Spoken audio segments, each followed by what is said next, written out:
There's a town in America where the ground has been on fire for over 60 years. Another where nearly everyone lives inside a single building. And one where a winged creature with glowing red eyes predicted a disaster that killed dozens. These aren't theme parks with overpriced tickets.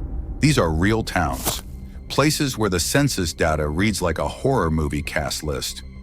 Where Google Maps warns you before you even arrive. Some are abandoned, some are cursed. A few are still waiting for their last resident to finally give up and leave. We're counting down 8 of the creepiest small towns in America. The one where dead people outnumber the living by 1,000 to 1. The place that's been burning since Kennedy was president. And the Alaskan bunker town where your only escape route closes at night. Think you know creepy? Hit subscribe, because the next time you take a wrong turn on a back road, you'll want to know which towns not to stop in. Let's break it down. Number 8, Point Pleasant, West Virginia, the town where the Mothman watches. Point Pleasant looks like every other riverside town in America. Colonial buildings, corner diners, the kind of place where everyone waves at strangers. Normal. Until you notice the 13-foot statue of a winged creature with glowing red eyes in the center of town. Welcome to Point Pleasant, where the local mascot is literally a cryptid, and people still leave offerings at a monument that looks like Batman's cursed cousin. Here's what happened. In November 1966, 2 couples driving near an old munitions plant reported seeing a massive humanoid figure with wings and eyes that glowed red in their headlights. Then more sightings, dozens of them. Construction workers, police officers, regular people just trying to get home from work. All describing the same thing, a creature that moved too fast, flew without flapping its wings, and stared with eyes that burned into your memory. Then on December 15th, 1967, the Silver Bridge connecting Point Pleasant to Ohio collapsed during rush hour. 46 people died. Cars plunged into the icy Ohio River. And afterward, the Mothman sighting stopped. Just like that. Like whatever it was had delivered its warning and left. Population, approximately 4,100. Median home price, around $135,000.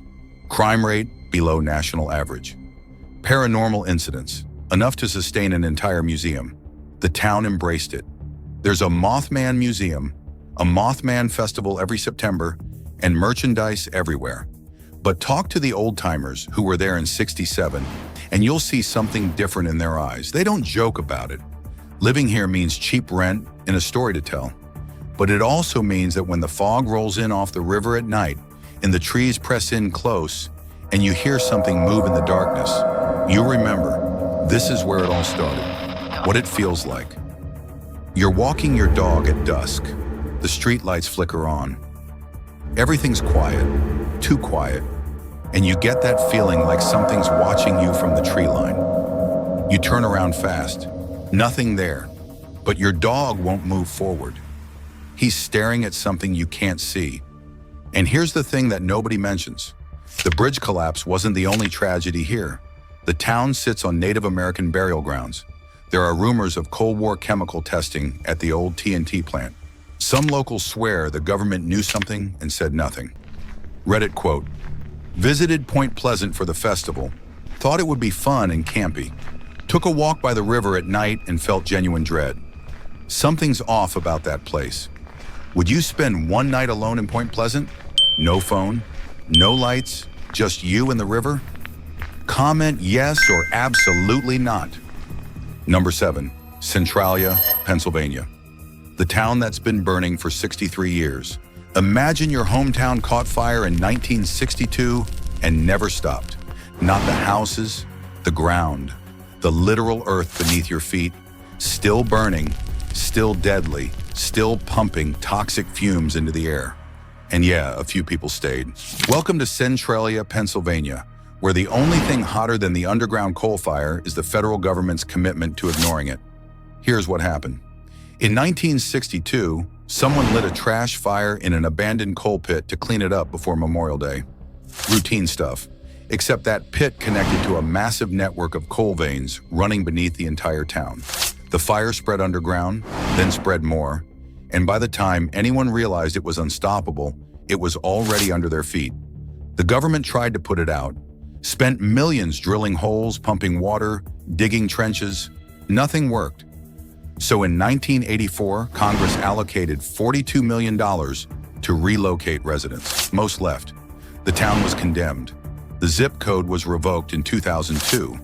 Route 61, the main highway, was permanently closed after it started cracking open from the heat. Population, 5, down from over 1,000. Fire coverage, estimated 400 plus acres underground. Expected duration, could burn for another 250 years. Average home price, $0, there are no homes. Annual visitors, thousands of urban explorers and YouTubers. Those 5 remaining residents, they sued the state and won life estates, meaning they can stay until they die, after which the land reverts to Pennsylvania. So they're living on top of a literal fire pit by legal permission. The American dream redefined. What it's like. You step out of your car and the ground is smoking. Not metaphorically, steam vents from cracks in the asphalt. It smells like burnt metal and sulfur. The temperature of the ground can hit 900 degrees Fahrenheit just beneath the surface. Sinkholes appear without warning. The graffiti-covered remnants of Route 61 look like something from a post-apocalyptic video game. Your GPS still shows street names, but the streets are gone. Houses were bulldozed decades ago. Trees grow crooked because the roots can't go deep. Even in winter, snow melts in patches where the fire burns hottest underground. The weirdest part? It's illegal to live here, but not illegal to visit. So you've got urban explorers doing backflips off cracked pavement while toxic gases vent around them. Someone spray-painted Slender Man was here on an old mailbox. No, bro, Slender Man left. This place is too much even for him. A Pennsylvania official in the 1990s literally called it a slow-moving inconvenience. The ground was melting, and they called it an inconvenience. In some towns, potholes take weeks to fix. In Centralia, the entire town disappeared, and they just deleted it from the internet. Number 6, Colma, California, where the dead outnumber the living 1,000 to 1. There's a town in California with a population of about 1,500 living residents. Sounds normal, right?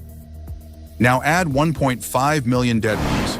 Welcome to Colma, the town where your neighbors are silent forever. Officially declared a necropolis in 1924, meaning City of the Dead, Colma exists for one primary reason: to hold the bodies that San Francisco didn't want.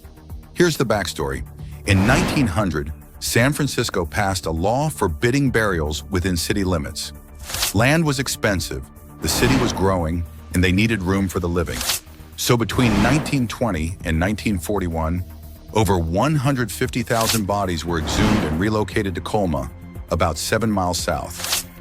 Living population, approximately 1,500. Dead population, approximately 1.5 million. Number of cemeteries, 17. Median home price, around $850,000. Bay Area pricing. Town motto, unofficial: it's great to be alive in Colma. Yes, that's their actual motto.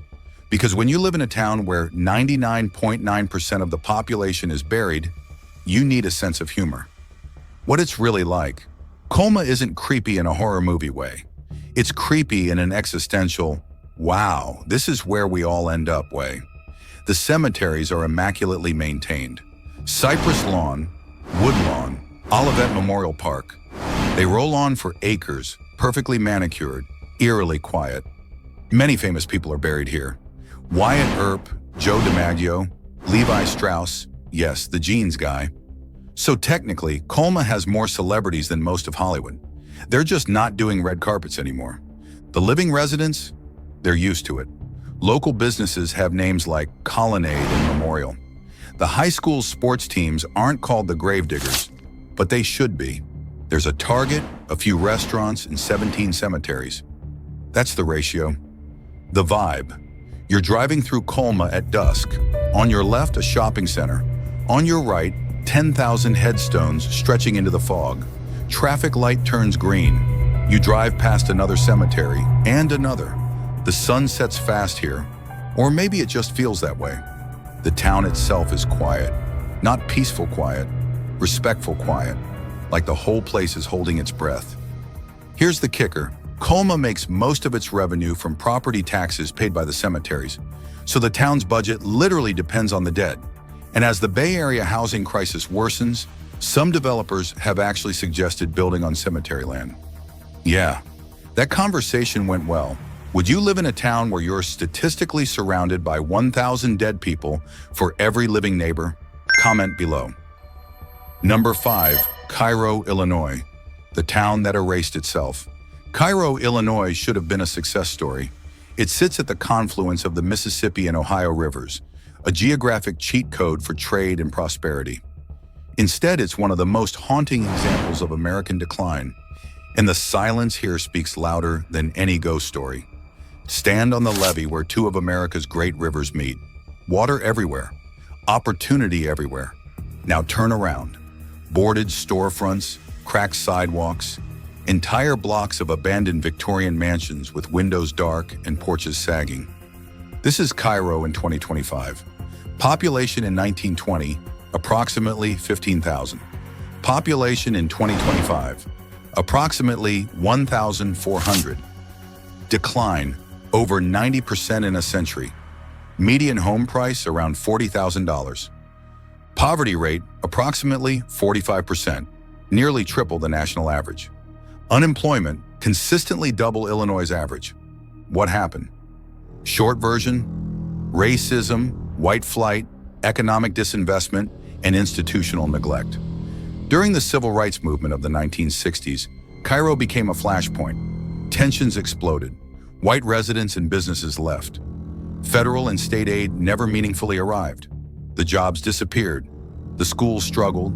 And slowly, systematically, Cairo hollowed out. What it feels like. Cairo isn't dangerous in a violent crime way. It's too empty for that. It's dangerous psychologically.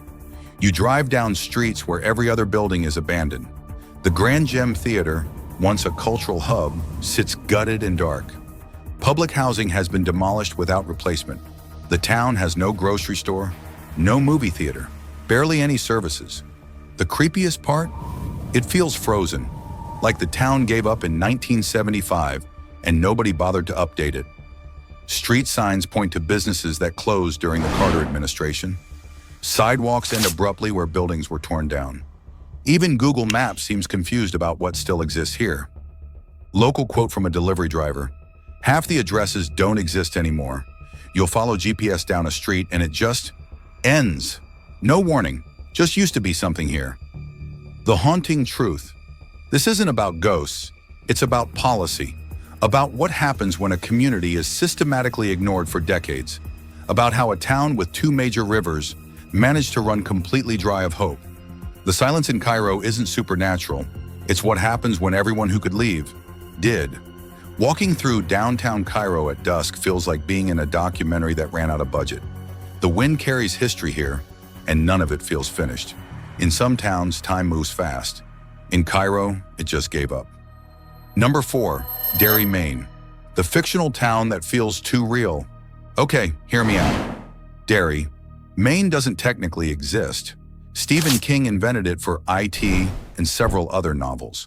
But here's the thing that'll mess you up. King based it on Bangor, Maine, where he lives. And if you've ever been to Bangor, you know it feels exactly like Derry. The fictional Derry has a horrifying history. Every 27 years, children disappear. A malevolent entity emerges from the sewers. The town has experienced explosions, fires, standpipe tragedies, and massacres dating back centuries. And the worst part? The adults don't remember. It's like the town itself has amnesia about its own darkness. Why this feels real? Visit Bangor, Maine, the real-world inspiration. Population around 31,000. It's got the Kentuskig Stream, King's model for the Barrens. There's a standpipe, old industrial buildings, neighborhoods that feel stuck in time. And yes, there's a legitimate sense of unease when you walk through certain areas at dusk. King didn't pull Derry from nowhere. He layered in real American small-town darkness, the racism, the homophobia, the violence that gets swept under the rug because that's not who we are. Derry works as horror because it's only slightly exaggerated. What makes it creepy? The idea that a town could have collective amnesia about its own trauma. That's not fiction. Plenty of American towns have buried their histories. Racial violence, industrial disasters, institutional abuse. Derry just made it literal. Here's the thing that bothers me. In King's universe, Derry's evil is supernatural. But in reality, towns don't need a cosmic monster to destroy children. Neglect, poverty, and indifference do the job just fine. So while Derry isn't real, the feeling of Derry absolutely is. It's every small town that looks perfect on the surface, but has something rotting underneath. It's the place where everyone knows something's wrong, but nobody wants to talk about it. Would you spend a night in Bangor, Maine, walking the routes from IT, the Barrens, the Standpipe, the Canal? Comment if you're brave enough. Number 3, Auburn, West Virginia, the town in the wrong state. Here's a fun fact that'll break your brain. There's a town in West Virginia that's actually in Virginia. No, really.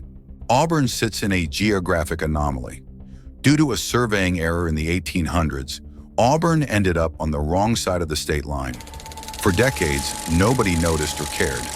Then someone checked the maps and realized, wait, this whole town is technically in Virginia, but governed by West Virginia. Listed as part of Monroe County, West Virginia. Geographically located in Giles County, Virginia. Population approximately 80. Tax situation, complicated. Mail delivery, even more complicated. Existential crisis, permanent. Residents pay West Virginia taxes, attend West Virginia schools, and vote in West Virginia elections. But if you look at a precise geographic map, they're standing in Virginia. It's like living in a legal glitch. Why it's creepy. Imagine not knowing which state you actually live in. Imagine your house being in Virginia, but your driveway being in West Virginia. Imagine trying to explain this to your insurance company. The town itself is tiny, rural, and unremarkable, except for this one bizarre detail that makes it feel like reality is slightly off.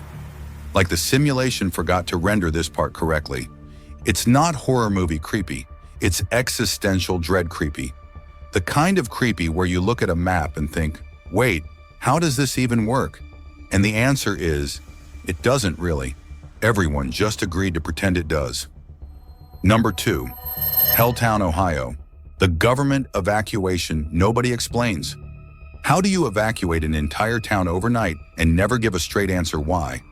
Ask the federal government, or better yet, don't. They won't tell you either.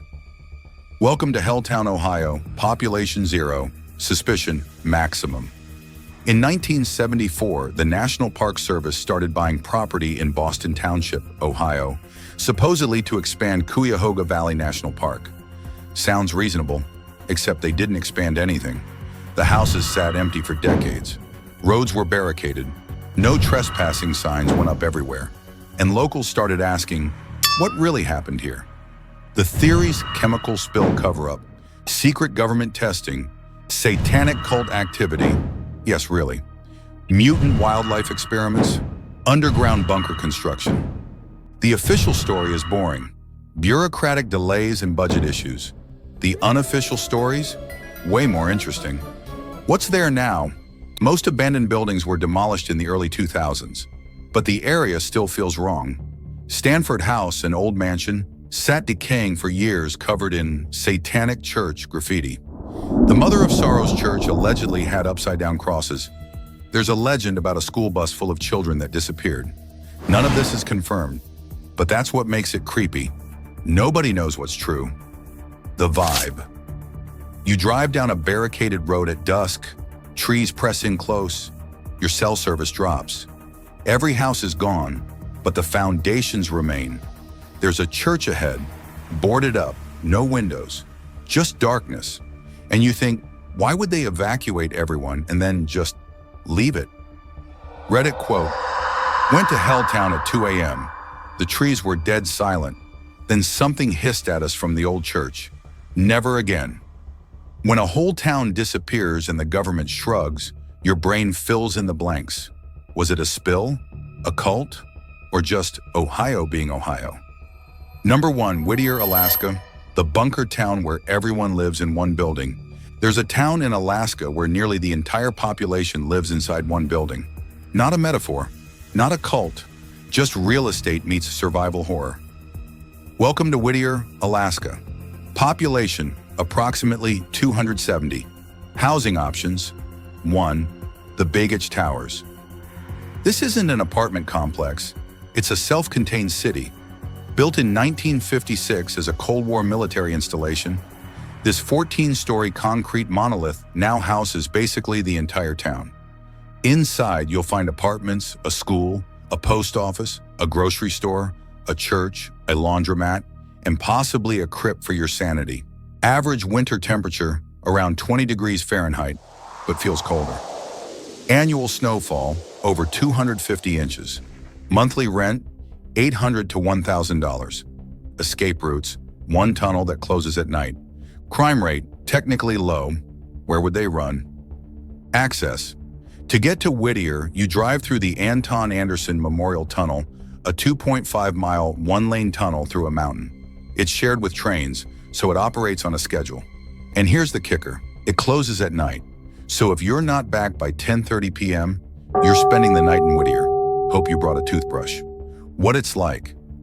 Life in the Baggage Towers means you never have to go outside in winter. You can walk to school, work, the store, and church without ever feeling the minus 15 degrees Fahrenheit wind. Efficient? Yes. Dystopian? Also yes. The flip side, there's no privacy. You live in the same building as your boss, your ex, your kid's teacher, and the guy who never wipes down the laundry machines. Every sound travels. Every smell becomes communal. Every awkward encounter happens in the elevator. Imagine ordering delivery. Your driver has to come through a mountain tunnel that closes at night. Sorry, your pizza's frozen because our driver got trapped behind a glacier. The isolation. In winter, Whittier gets about 6 hours of daylight. The rest is darkness. The tunnel is your only connection to the outside world. If it closes due to weather, you're stuck. Not for hours, for days. This isn't loneliness. It's institutional isolation. It's living inside a bunker designed by people who'd never heard of personal space. Reddit quote, "Visited Whittier in February. Felt like I was in a horror movie where everyone's too polite to mention the monster." Would you live in a town where your entire life happens in one building? Where your only escape route shuts at night? Comment yes, or I value my sanity. So there you have it. 8 American towns that prove horror doesn't need special effects. Just poor planning, bad decisions, and a government that occasionally forgets entire communities exist. Point Pleasant, where cryptids predict disasters.